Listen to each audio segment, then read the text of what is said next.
webinar sponsored by ConnectWise. I'm Jacqueline Shawn, Marketing Manager for the Electronic Security Association. A couple of housekeeping notes before we get started. All callers will be muted for the duration of this webinar, so please be sure to use your question or chat log to submit questions, and these questions will be addressed at the very end of the webinar. Additionally, a recording of the webinar will be available online in the members-only resource library at esaweb.org. CE credits are available for attending today's session, so please refer to the chat log momentarily for instructions on how to request those accreditation forms. Today's webinar on building valuation through efficient processes is presented by Craig Fulton and Dexter Williams of ConnectWise. Craig has been a member of ConnectWise Consulting Services since 2007. He has 18 years experience in the industry and was an engineer for ConnectWise IT prior to being assigned to consulting. His work at ConnectWise includes the Fast Start implementation, blueprints, business transformation audit, and his most recent project was the development of the Path to Success Best Practice Documentation Library. You may have also seen him hosting ConnectWise TV with Artie Bellini.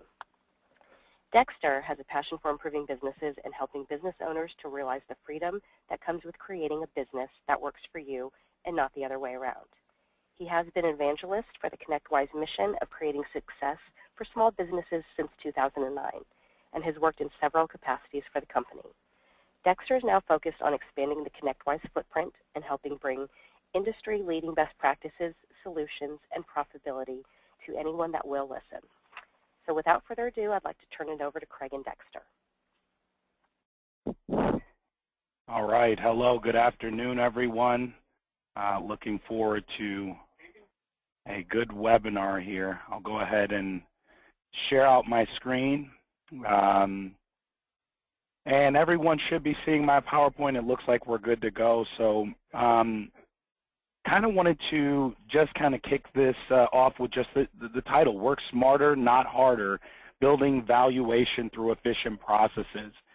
One of the things that I think is very important in business is and certainly something that's been a trend that I've been seeing, is kind of the idea in the channel of the mergers and acquisitions. So today we're just going to kind of walk through some of the things that can help you to make the company look a little bit better when it comes to both a revenue perspective, a long-term sustainability perspective, and a profitability.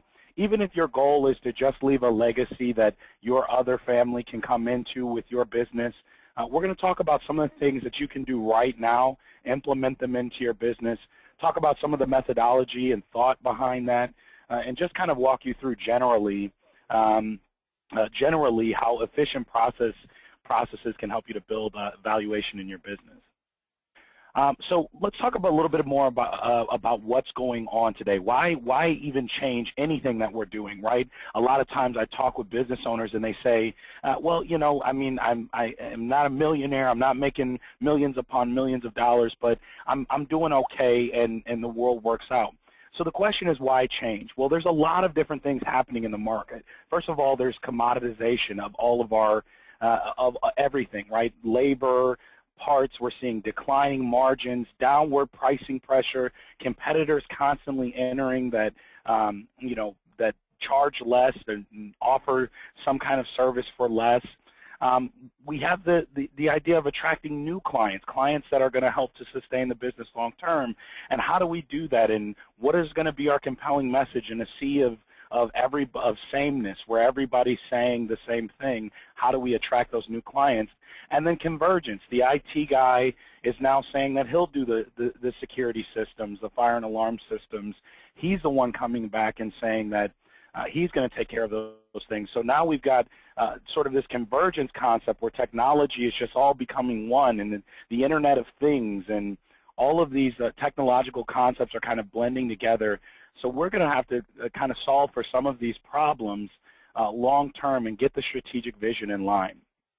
So one of the first things that we talk about when we talk about realignment and being able to switch our company into this sort of legacy building machine, this automation machine, is the first thing that you're going to have to do is make a choice to actually do it, and then commit to that choice and then use that as a goal for your organization.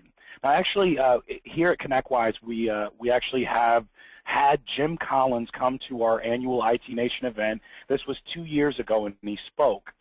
So we're really big fans. If you've never heard of Jim Collins, he's an author, wrote a couple of books, Great by Choice, Good to Great.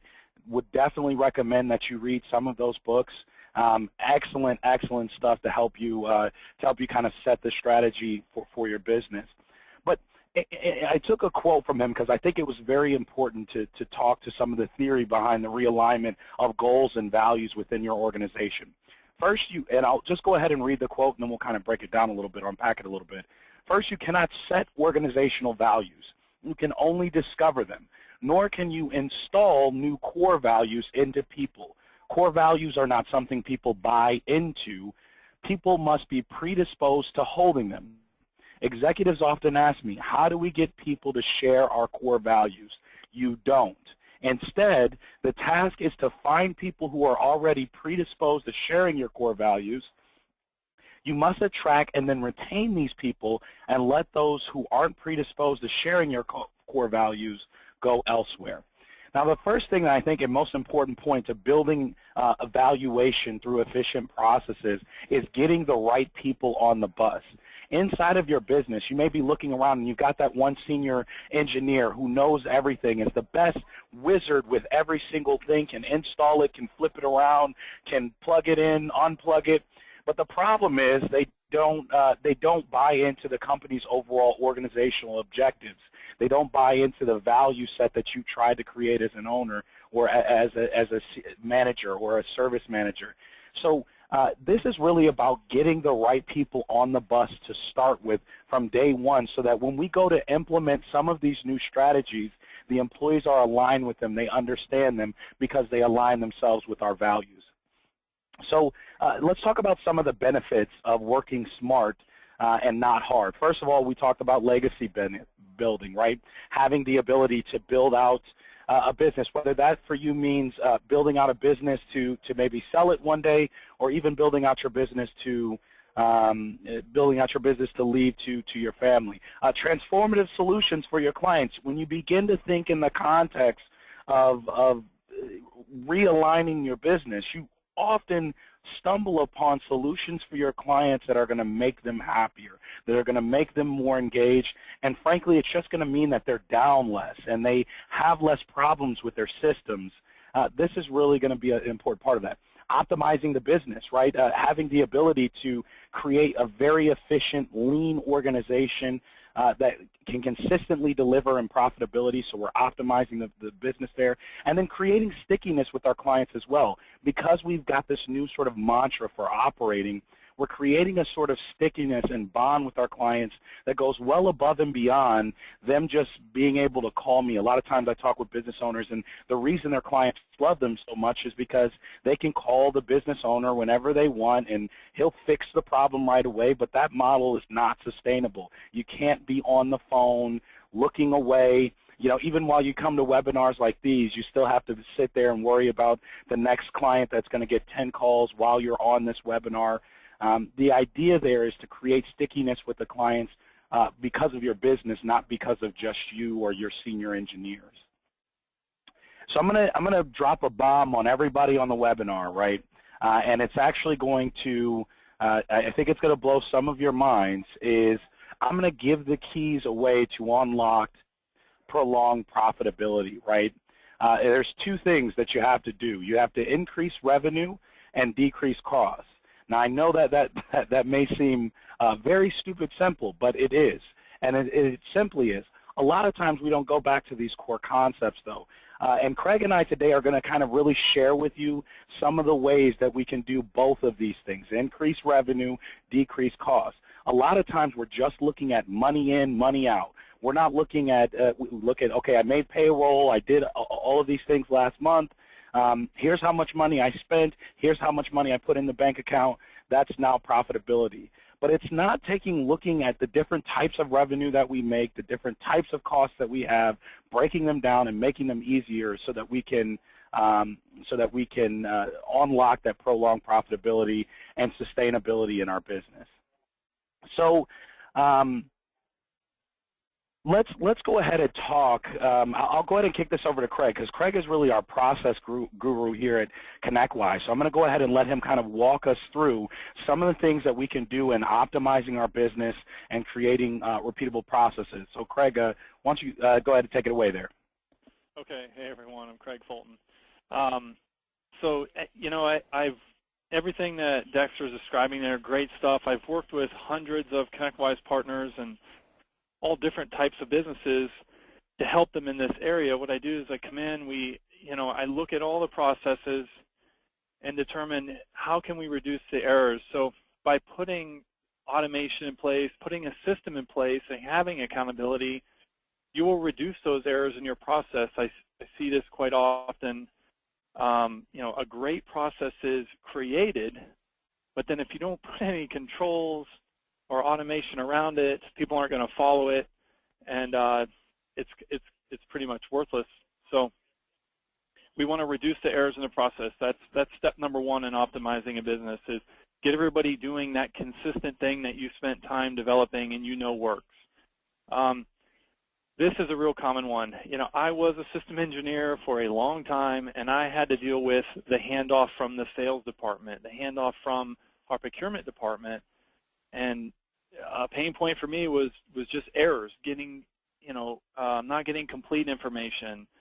I would just be told to the customer, we need you to go on site, install this hardware, and I wasn't really given much more. When the hardware was coming in, I don't know. Is it even the right equipment? What's the customer's expectations? So coming up with a good process that all key players agree upon among all of the departments is how do we hand off from one department to another, and how do we do this smoothly? And ConnectWise does a really great job of this. We have automation workflows that will convert things from the sales opportunity to the procurement team, from the procurement team to the service delivery team. And reducing those errors is a big step in getting the job right. One thing that customers, my experience, I think this goes for everyone, is what customers dislike more than anything is when they sign off on a quote, they're all excited, this is what they're getting, and then the on-site technician or specialist comes out, and what they start to get is not what they signed off on. Or when they get that invoice is not what they signed off on either.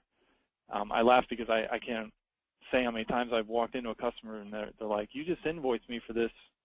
And they were happy with the whole process, and then when it got to the invoice, it was no good, and you could just throw the whole thing away. It's the handoff then from service delivery to finance too. Like, okay, I'm done, finance, time to do the billing. And you have to have an optimized process, and you have to have some automation around that to make sure that, from beginning to end, everything is communicated well. Reduce administrative burden and job responsibilities. Being a technician, being in sales, being in procurement, being in accounting, whatever it is you do, there's nothing worse than the administrative part of the job. Right? Being in sales, the best part about sales is, working with the customers, getting them excited about products, actually landing a sale. The worst part is having to document all of it and having to do the scheduling and set the schedules and perform all the tasks, and I feel like in service delivery, the worst part of the job is document what you're doing and putting your time in and getting all the notes down, and accounting, the worst part of doing the accounting is having to pull the reports and verify the invoicing is right. So with a system that does the handoff like ConnectWise does, you reduce a lot of the administrative burden on them, because we automate those steps for them. For sales, we will point out to sales, oh, this isn't right, and we make it easy for them to make it right through a single click. In service delivery, if you put your stuff in one place, we will automatically build the timesheet for you. We will automatically inform the customer what's happening. We will automatically tell sales it's time to invoice. So for service delivery, it's a one-step process. And then into invoicing, that side of the company, it's the same thing. They don't have to pull reports anymore. Everything that needs to be billed is on one screen, and there's no verifying it. If it's there and someone has put it in, it's gone through the process. So we reduce that burden too, and I know that Dexter was talking early about, freeing up some time. This frees up a lot of time. I can't tell you how many partners I've worked with. Once we've got them onto the system, they say, wow, I can finally take a vacation after 5 years. I'm going to go away for a week, and I know that the system is going to take care of it for me, and there's accountability there. I feel comfortable now. And I know when they go on vacation, they're still opening ConnectWise to check everything, but they feel a lot more comfortable. And then consistency of repeatable service delivery. There's nothing worse than you have a task to do in service delivery, and that could be, installing a piece of equipment, and you do it the same way over and over and over again, and people tend to become, I don't know, I can't think of the best word, but they just get, not lazy, but yeah, I've done it a million times, but you start to forget little things here and there. I forgot to do this setting, I forgot to do that, the customer calls back. We can build this consistency into the system by popping up reminders. Oh, did you remember to do this setting on this unique thing? Don't forget to do this task. We could build repeatable process into there. That's really key. For a business, you don't want to be doing one-off things all over the place. That stuff will eat you alive. You will be buried in cost in those. When you do things that are repeatable, you're reducing the cost, reducing the utilization of people so that you can get new customers. And then the accountability is really key to everything. If you have systems right now to run your business that are, you have a scheduling system that's over on this screen, and you have an accounting system that's on that screen, and an invoicing system that's on that screen. They're all disconnected. There's really no accountability there. And everybody's working off different things. It's hard to hold people accountable. Inside of ConnectWise, it's all in one system. You have that 360 view. Everyone can see what everyone is doing, so there's some accountability. And the automated workflows of ConnectWise can alert you when we have a discrepancy or we have an exception here. Please check this to make sure it's okay. So all of these things are very simple to accomplish with ConnectWise so you can optimize your business. Dexter, our next slide there. Did you want me to speak to this one too? Yep. Okay. Yeah, so in ConnectWise, what we ended up doing was we came up with this diagram a few years ago because for a while there, a lot of our partners were a little confused of how does everything play into what's happening in the system. So we came up with this diagram to say ConnectWise captures the entire business life cycle from marketing all the way through to business review. And we've even had partners that have been using ConnectWise for years, and they step back and they look at this and they say, okay, wait a minute, it does all of this? And then we just walk them through. Yes, from marketing, we create the marketing campaign that generates sales activity, which leads to a quote, which is then turned into an opportunity. That opportunity is then passed on to procurement as a sales order. And then while that sales order is happening, we create the project on the side and put it on hold. Procurement orders the parts come in. It notifies the project manager that it's time to deliver them. And then when they do their work, they complete the project. It's then all fed in an invoicing system. The invoice has gone over the accounting package. Now you have all of the data of your entire business in one database. You can conduct business review. You can pull reports. You can look at the dashboards. You have an overall view of what your company is doing. You can see where do we need improvements, where are we doing well, where are we not doing well. It's one of those things where it's the classic saying, you can't manage what you can't measure. So with ConnectWise, we measure everything, as you can see here in our life cycle diagram.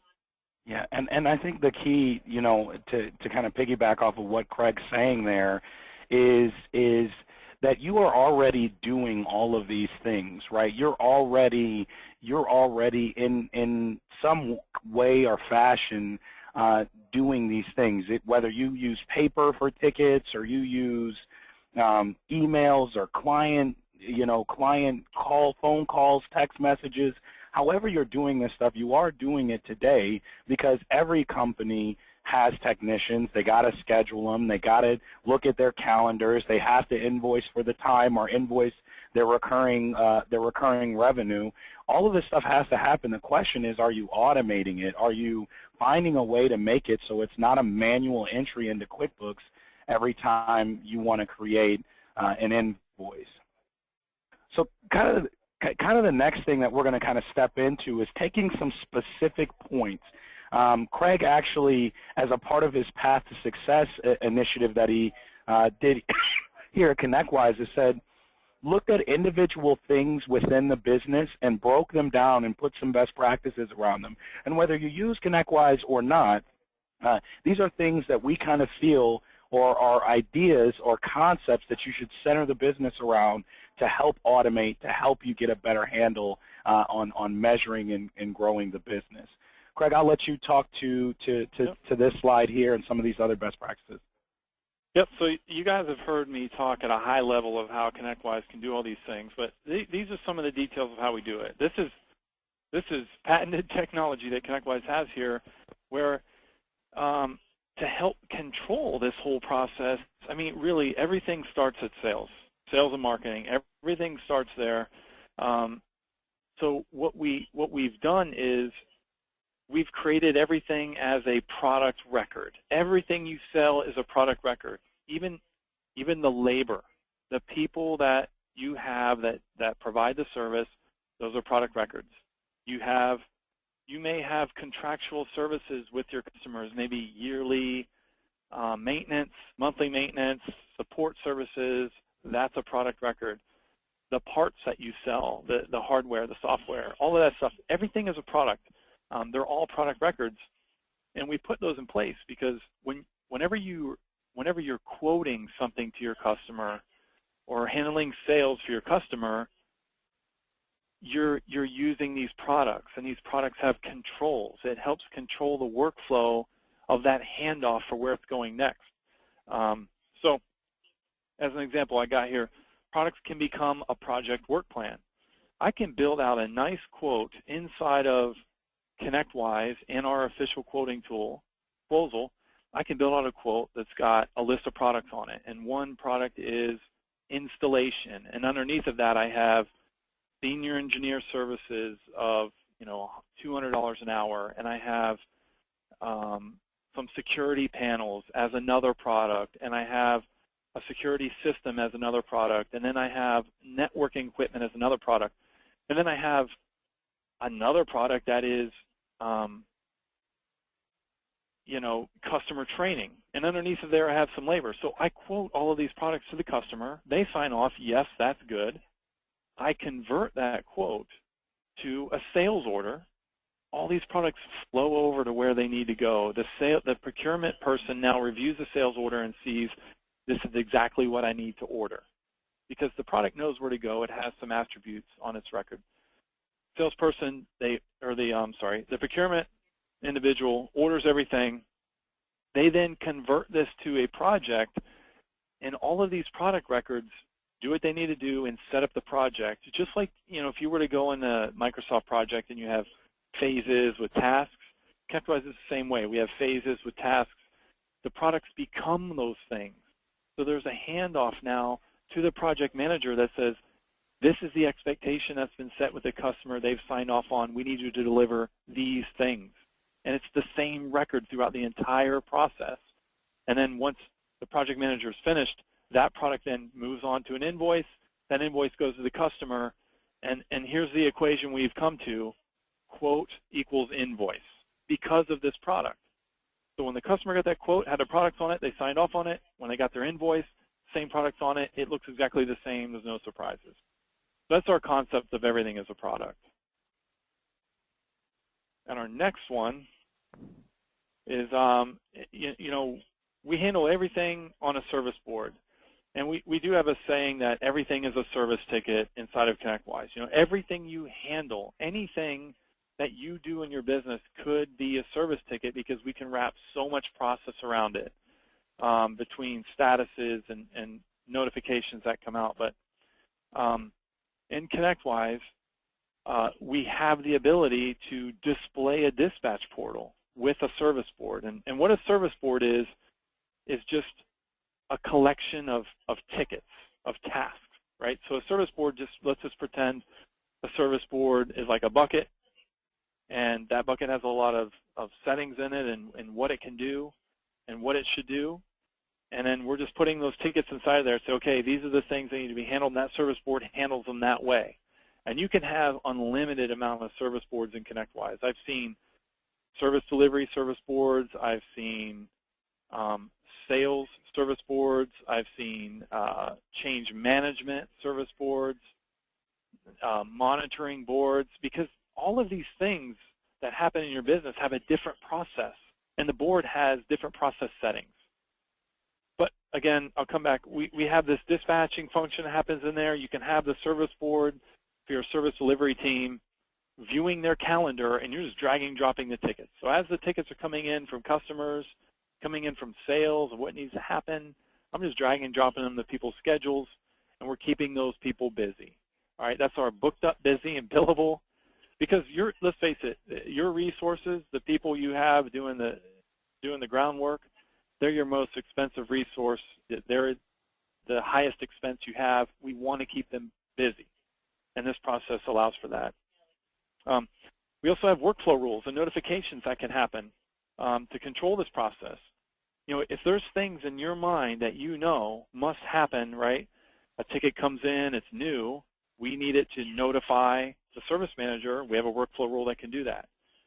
You have a ticket that comes in, and it's been sitting for 5 days, nothing has happened, a workflow rule can notify someone. So the system does the work for you. No need to worry. It's one of those set it and forget it things. You set it up, alert me when this happens, or carry out this process when this happens, and we will take care of it. And then we have these auto templates. And the analogy that I like to use is it's like the Chilton or the Hayes auto repair manuals. It's those manuals that say, all right, you have a 2006 Volkswagen GTI, and you want to replace the air filter. Okay, it's going to take 2 hours to do it. You're going to need an air filter, and you need to do steps 1 through 6. Okay, unbolt the top of it, put the new air filter in, discard the old one, do this, do that. We can put that same process right into a service board, and it could be just like one of these auto repair manuals where, let's say a ticket comes in, and I can classify it in 3 ways. Okay, what's the type of service I'm doing? Okay, I'm working on a security panel. All right, what is the subtype of that? It's a card panel. And what am I doing to it? I'm installing it. Well, when they choose those 3 options, we will automatically set that ticket up. It's an auto template. We'll put in, you have 1 hour to do this, and you have to do these steps, and when you're finished, carry out this action. So all of your repeatable processes can be automated into the ticket, and I'm going to come back to the optimizing your business. It's going to provide that accountability, and it's going to reduce that administrative burden. It makes it easier for your people to do their jobs because you're just reminding them this is what we need to do, and you can build steps into there to make that administrative task easier where they can just copy and paste to put into the notes. Okay, so that's our service board section. Yep, and just to kind of piggyback there again, Craig, is one of the things you talked about right there was the templates and templatizing the business, templatizing that being a word that I just made up. But it's really about taking process, as Craig said earlier, and he reiterated here. I go in so many small businesses who do not have a standard operating procedure. They don't have the playbook of how things are handled. They don't have that document that really states. So they say, oh, well, Jimmy the tech does it, or Gina the tech, she knows how to do that. The problem is, as Craig alluded to earlier, technicians can become complacent. And then what do you do when you hire somebody else, right? What's the next step? You have to take the time in your business, whether you use ConnectWise or not, to write the things out, make them automated, set procedures around them, try to, as much as you can, define the amount of time that it's going to take to do that, it should take to do those things, and stick to them. And it's definitely going to help you in the long run as far as your valuation. So next concept, Yeah, Craig, is, go ahead. Yeah, and I just want to add, you brought up a really good point there, and that is having all this stuff inside of there makes training new employees so easy. They come in, that training time is reduced. I remember when I started at one IT firm, you know, I had to ask a million questions. What's our procedure for doing this? What is our standards for setting up network access points? What is our standard for when I install this software? I was constantly asking, well, you can just build this into the ticket now, and when I select that I'm doing that, you're just telling me right there in the ticket. So no one has to really train me. I might ask one-off questions here or there, but I can hit the ground running a lot faster. Absolutely. Yeah. So the next kind of thing that we wanted to talk about here was the concept of service ticket, right? And Craig kind of alluded to this because we were talking about it during service boards, but really the idea that everything is a ticket. One of the, and again, speaking in the context of ConnectWise, we organize things as tickets. But one of the biggest travesties I see in small business is that a lot of times you want somebody to do something. So what do? You send them an email. You shoot them a text message. You give them a call. You ask them to do it, right? You say, hey, I need you to pick up, let's do something small. I need you to pick up those parts from that we just got in from the shipping center, right? And you call the tech. You tell them to do it. And you have no idea whether or not it gets done. You realize a day later you still didn't have your parts, right? And then so you think about it again, you call somebody again, or maybe you shoot the email this time or the text message, and then there's no accountability built into that, right? There's no accountability to the idea or concept that I asked somebody to go do something, and the only accountability we have left is whether or not they did it. But you're busy. You've got other things that come up. A client calls you right after you send that email or get that text, and then you realize a week later that you didn't bill for that time, or you never went and got those parts, or the client asked you for something and you never really did it, or you had that marketing campaign that you were all excited about, but you didn't actually ever complete it, or you had a sales lead come in from your website and no one ever followed up with it, or you sent out that quote and no one ever even followed up to see if the client was ready to buy, right? They just got off the phone, quote went out as an estimate, and then everybody forgot to do it. I know I've touched at least somebody on this webinar with some of these examples that something has slipped through the cracks. The idea is to create a ticket. It creates accountability. It creates tracking. The automated workflow then allows you to be notified when it's not getting taken care of. When that lead came in from the website and it gets created as a ticket right away, if we don't follow up in a day, it's automatically notifying us because it's about accountability, it's about building process, and it's about treating that. We have internally here at ConnectWise, we use everything as a ticket. Our finance team uses tickets. Our marketing team uses tickets. Craig's consulting and education team uses tickets. Our sales team, me being on the sales side, we use tickets because tickets are the most efficient way. If I want my sales operation manager to generate a new report for me, then I need to send that in as a ticket. That way they can be accountable to me. They can follow up with me. They have a status. They can track it. And everybody is better. And this is about for internal process just as much as is about doing this for your clients, giving them this capability to reach out to you. Too many business owners that I talk to, all of their clients call them or text them, or call or text their senior engineers, or call or text everybody in the business, and then nothing gets created that leaves accountability, one, for tracking time, but two, for actually following up and making sure that we're delivering high levels of client service. So we always have to go back and train our clients. Submit the ticket. The ticket is the best way. The business can absorb that instead of you being on the phone all day as a business owner or as a service manager and not handling the duties that you need to be doing to help grow, maintain, and sustain the business. Next thing that we want to talk about here is the automation of invoicing. Craig, do you want to handle this one?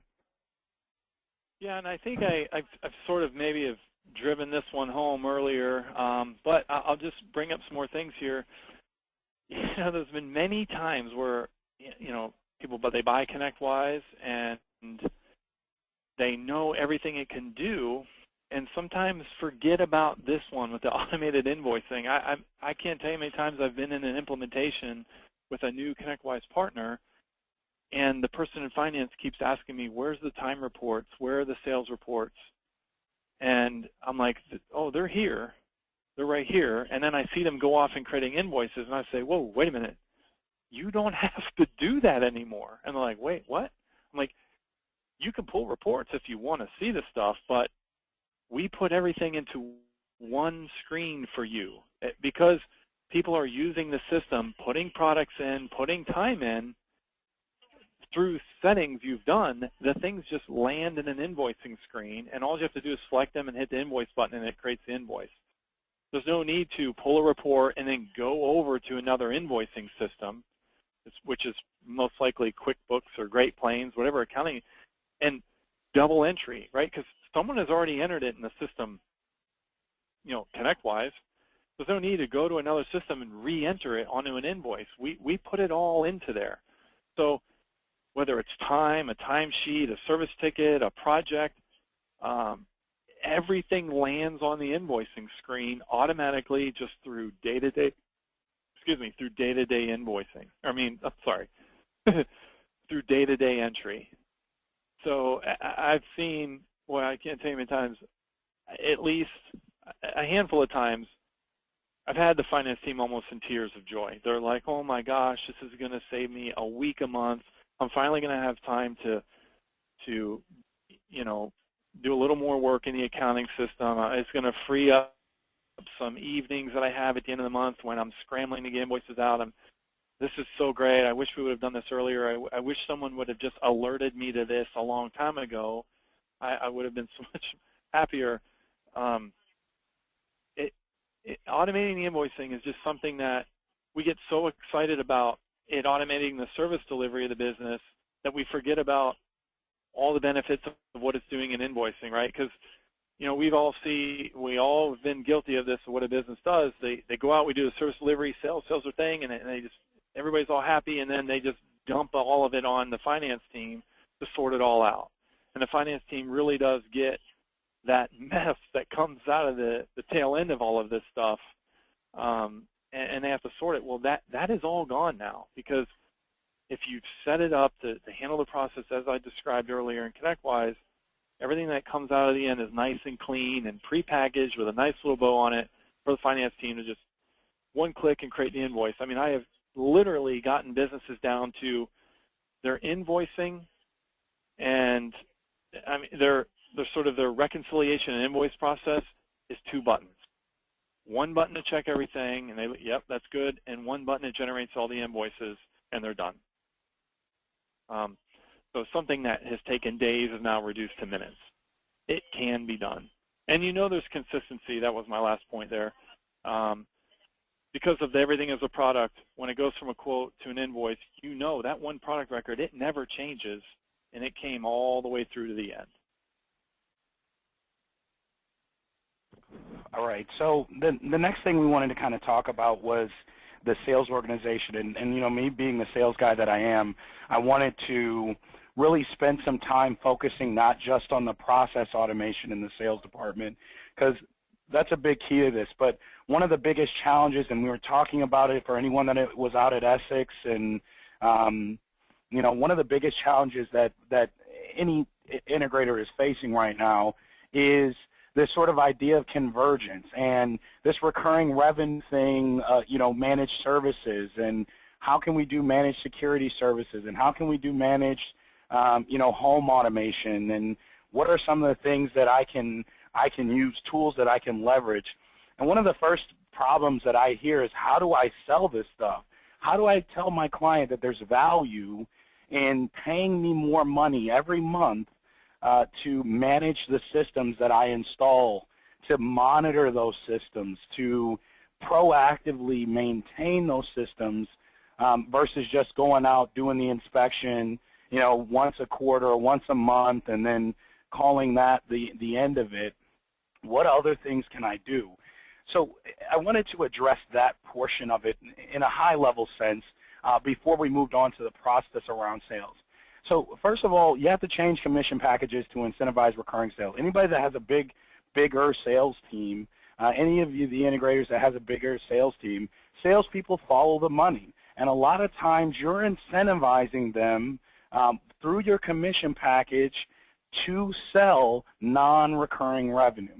Because essentially what you're doing is you're saying with the recurring revenue stuff, I'll give you a little bit of revenue recognition and then you'll get this much money. But if you sell a $200,000 project, I'll give you this much on the margin, right? So we get a couple of points on the margin. So of course we're chasing that $2,200,000, $100,000 project. And that's great for the short term because that month you're going to jump and skip as a business owner or as a service manager. Payroll's going to get made that month. Everybody's going to be jumping around. Bonuses are going to go out because we got that $200,000 project. The problem is what happens in August, September, right? So now we have to start thinking about commissions in a different way. We have to start incentivizing people to move in that direction, to sell the managed services offerings and allow them to chase that money instead of chasing that big project and whale hunting out there for the larger projects. Second thing is solution selling versus box and gadget pushing. So often I see people, they go into a sales call, and I've sat on sales calls with business owners with their clients, right? And I'm watching this happen where they are sitting down and breaking all the technical aspects of the solution they provide down. They tell them about the monitoring. They tell them about the solution they use to help them to monitor. They tell them about how the panel, how it does all of these really cool things, and you click it and it changes colors and it has LED lighting and the best new features, and it's so high tech and high market. And in fact, you're even doing it on your website today. Your website just talks about all of the really wonderful technical gadgets and features that you present. The problem is it doesn't talk about the solutions. What is the end game for the client? How will this help to solve their problems? If I'm in the market for a security system or for home automation or whatever it is that you do as an integrator, what are the things that are going to help me? How do you fit into the bigger picture of my life? How do you fit into the bigger picture of the solutions I'm looking for? And so the key is to get away from talking about the features and functions of the things that you do. Let your clients begin to trust you as a technologist to understand the features and functions, but begin to push the idea of solutions. We'll talk a little bit more about that in just a second. What is your value proposition?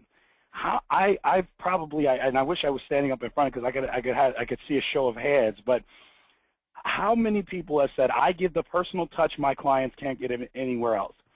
I probably heard that from over at least 2,000-3,000 business owners, right, have sat and told me that the real big value that they provide over some, and typically they're comparing themselves to some sort of large integrator that doesn't really have personal touch, but they say, I have the personal touch. My clients like me. Well, there's two things wrong with that. One, if you ever get sick or want to go on vacation or don't feel like necessarily working that day, your clients bought you, not your business. So they bought that personal touch.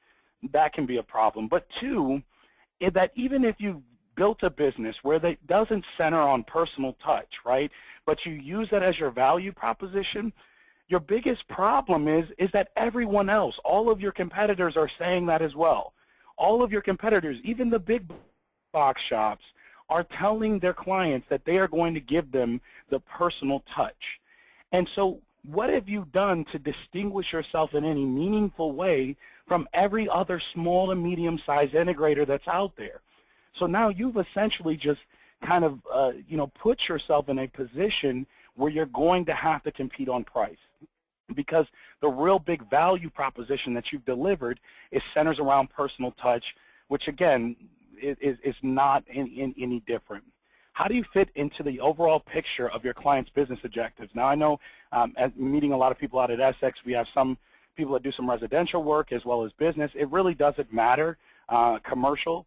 it really doesn't matter. It's all about finding the objectives of your clients, asking them about their growth objectives, about what they want to see out of a system, what do they want out of their business, and then figuring out how you fit into that picture.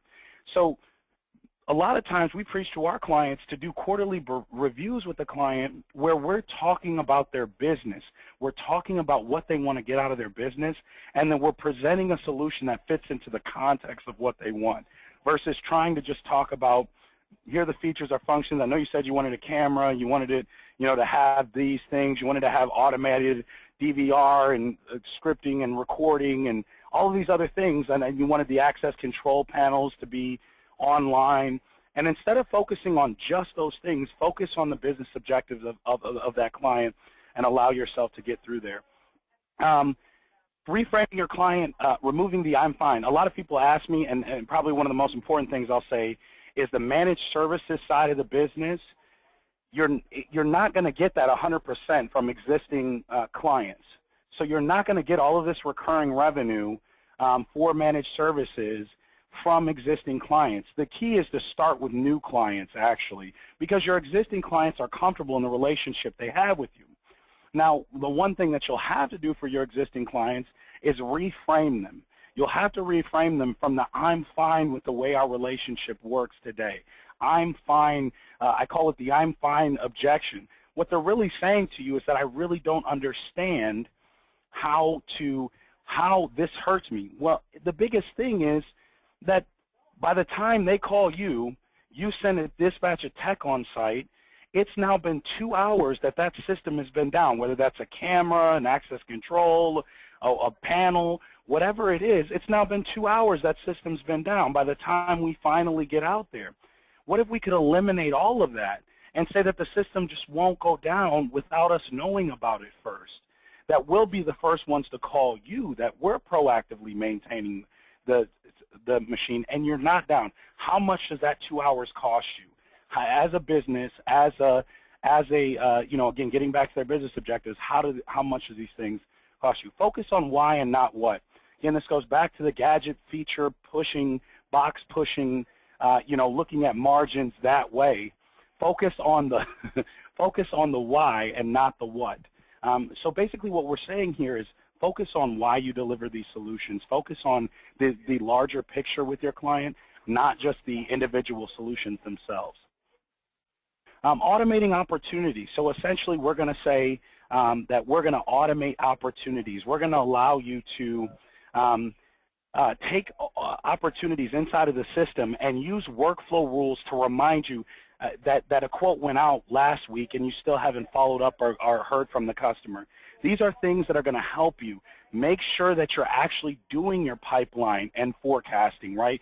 Tracking all of that stuff in some sort of system, right? Even if you don't want to look at ConnectWise or whatever it is, make sure that you're doing this pipeline tracking. I hear too often that, hey, I just send out an estimate and then I don't create an opportunity, and if the client gets back to me, then oh well, and then you remember 3 weeks later, the client still didn't sign off on the estimate, and so now you're sitting there missing out on opportunities that you could have then, and who knows, maybe they're just handing your pricing off to a competitor. So making sure to do your pipeline and forecasting process is a very important piece.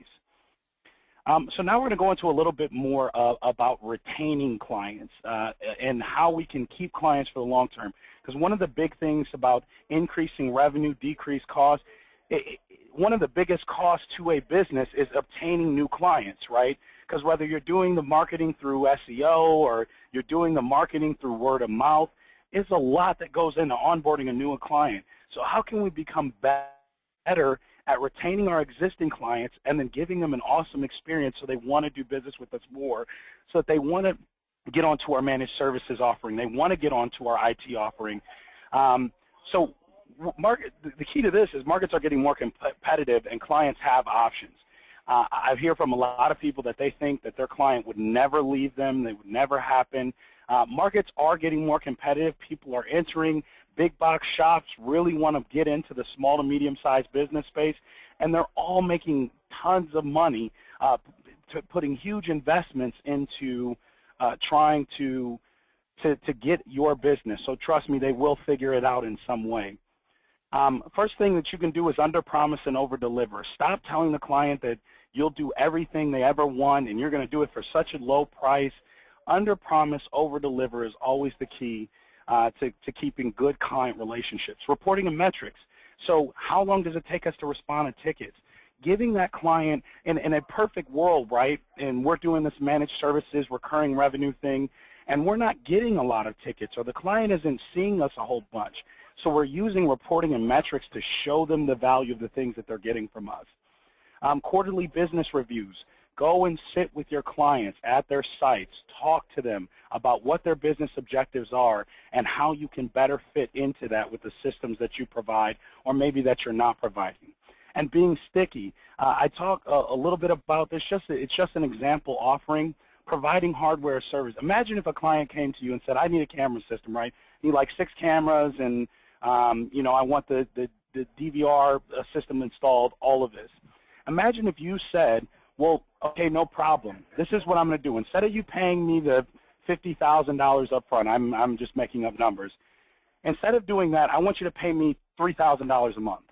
And we're going to manage the system. We're going to install it. If the system ever breaks, we're going to refresh the equipment. Every 4 or 5 or 6 years or so, we're going to refresh that equipment.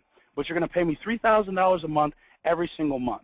And the idea is now you're providing a service, a hardware service. Not only are you getting them out of the sort of capital expenditure problem, you're helping them by giving them sort of more of an operating expense.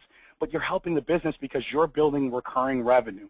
And then what ends up happening now is that 3 years down the road, you refresh the equipment. It's another capital outlay for you, but you've already made a ton of money on this account because they continue to pay you every single month. Client calls you up and says, hey, I want out. You'll say, great, no problem. When do you want me to come pick up my equipment? And so now you've got the ability to create very sticky relationships with your clients by providing their business critical solutions to them in sort of a recurring and sort of managed kind of way. So new business, new you. Let's talk about what we kind of do a recap here, and then we'll jump into a Q&A session. So new business, new you, you're going to slash expenses, right? Focus on things like building fees and all of the things that, all the frivolous stuff that happens within the business.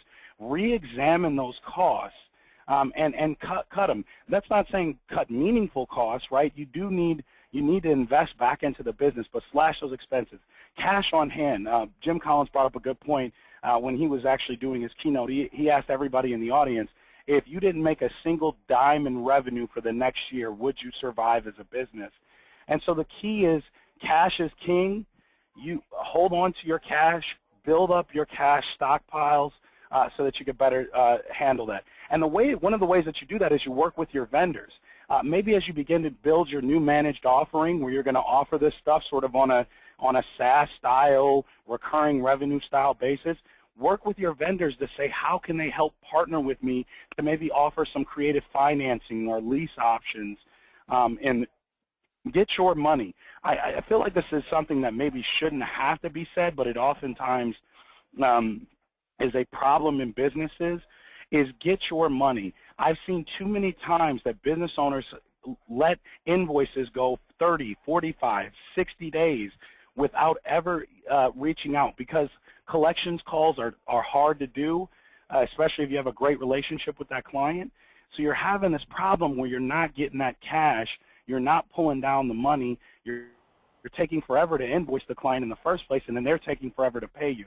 So get your money, be aggressive about your collections, but in a polite way, right? Making sure that you're maintaining those clients' relationships. And then pricing strategies. I would always argue, do not be the cheapest. Do not be the cheapest around. Do not look to be the least expensive. In fact, you should strive to be the most expensive because that means you're providing the most value. So the key is to re-swizzle that conversation. Don't have you always be the cheapest. Do have you provide the most value.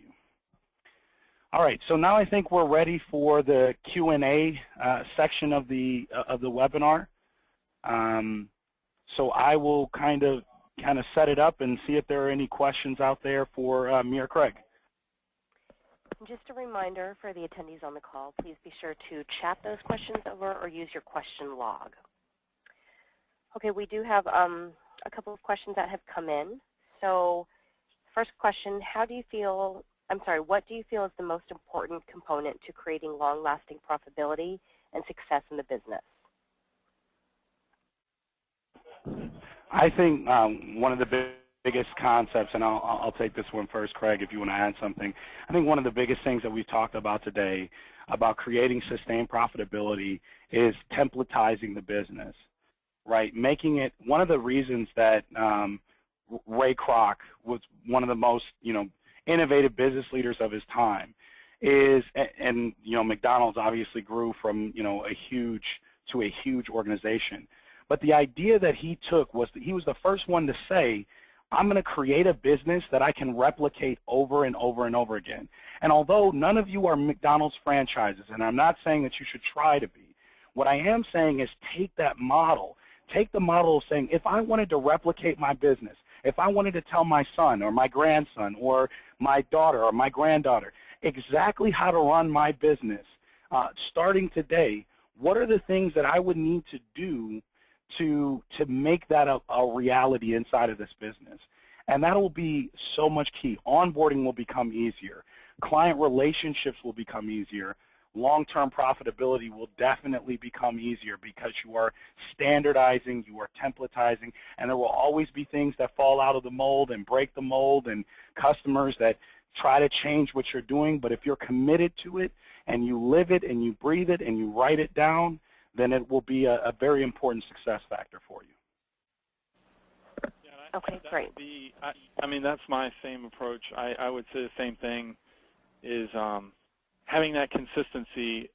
I've worked with a lot of businesses that have grown fast or have just grown, and they come and they say, it's out of control. We're losing clients. They're not getting a consistent thing. Like, that's why people like McDonald's, right? I can be in Europe and London, go to McDonald's, and I know I'm going to get that same hamburger. It's going to taste exactly the same way it is at home, and that's why I'm going to go there. The reason why I go to the same dentist over and over again is because, well, I liked it, and it's the same every time I go there. There's not going to be any surprises. It's the same with our businesses, and you can't grow fast, and you can't grow at all if you don't have that process there to do that. And I was just about to say, and I even sidetracked myself, but a lot of businesses come to us and they're like, it's out of control now, and they're trying to put the process in after the fact. Only one time have I been able to actually work with someone that was a 2-person company and grow them to 15 in a year because we put all the processes in place up front. So as they hired people on, they knew exactly what to do. The system took care of it. So that, to me, is the first step in becoming a profitable business. Thank you. The next question, do you have the ability to, for technicians in the field, to create service invoices, service orders or invoices, as well as collect payment over the phone for credit cards or e-check? And if so, are you able to walk us through the process? We do have the ability to create invoices essentially out in the field. The system, and we do not have like a payment processing piece, but we do integrate. Our portal integrates with authorize.net. We're not so much, as far as for us, we're not so much on the payment right there on site. We do have a mobile app where a technician can enter all their times, products, all of that information, but we're more focused on delivering the invoice after the fact. We do have a service sign-off form, though, as well. Okay, great. And you mentioned the mobile app. Is this the feature on the mobile app? Do you have a time clock that allows the technicians to clock in, clock out, register their location through the GPS? Absolutely, yes, we do. And if anybody would like to see a further demonstration of those capabilities, I have put my contact information up here as well. we're also offering a slick on how to do what's our ultimate guide. It's a big ebook that we spent hundreds of hours investing into doing research, being out with companies, talking with them about how they made the transition to as a service. And we put that ebook together, and it's if you go to connectwise.com/ESA webinar, you can actually get access to this. A lot of really great tips and tricks on how to become the ultimate as-a-service company and re-swizzle that focus. So if you fill that out, you'll actually be able to, I'll be able to follow up with you that way as well, and then my contact information is there. Okay, great. Thank you. And just one quick follow-up question regarding that.